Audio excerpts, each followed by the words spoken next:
Alors aujourd'hui, j'aimerais vous partager un témoignage. Il y a de cela plus d'une vingtaine d'années, mon mari a été kidnappé par des bandits à main armée qui l'ont amené dans une brousse dans la périphérie de Kinshasa. Et là, il avait l'arme à la tête et il le menaçait de mort.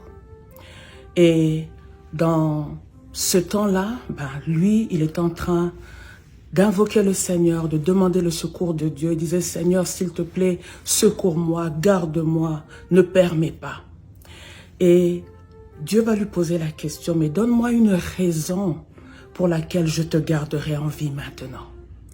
Et lui va dire à Dieu, Seigneur, je viens de me marier, ma femme est encore jeune, tu ne peux pas permettre qu'elle reste veuve. Et Dieu va lui dire, tu sais, les veuves jeunes, il y en a beaucoup.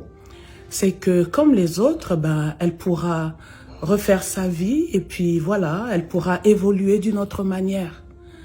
Et là, il va dire au Seigneur, Seigneur, rappelle-toi qu'il y a quelque temps, nous avons parlé et j'ai pris un engagement pour toi par rapport à l'œuvre de Dieu.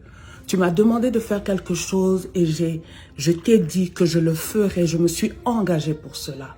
Alors pour ton œuvre, Seigneur, garde-moi. Et Dieu va lui dire, si c'est pour mon œuvre, je te garde. Alors mon mari témoigne qu'il n'a jamais compris comment les bandits l'ont abandonné dans la brousse et sont partis. Qu'est-ce que j'aimerais nous dire en ce moment? C'est que bien aimé, souvent dans notre relation avec le Seigneur, nous sommes plus en train de préserver nos intérêts, nous sommes plus en train de regarder nos avantages. Et nous lui disons, Seigneur, prends soin de moi, Seigneur, regarde ma famille, Seigneur, regarde mon travail, Seigneur, regarde ma maison, Seigneur, regarde ma santé. Et toutes ces choses ne sont pas mauvaises. Mais laisse-moi te dire, Dieu aimerait t'amener à une autre dimension où toi et lui, c'est pas juste pour tes intérêts, mais que ce soit aussi pour ses intérêts. Et lorsque je parle de ses intérêts, je parle de l'œuvre de Dieu.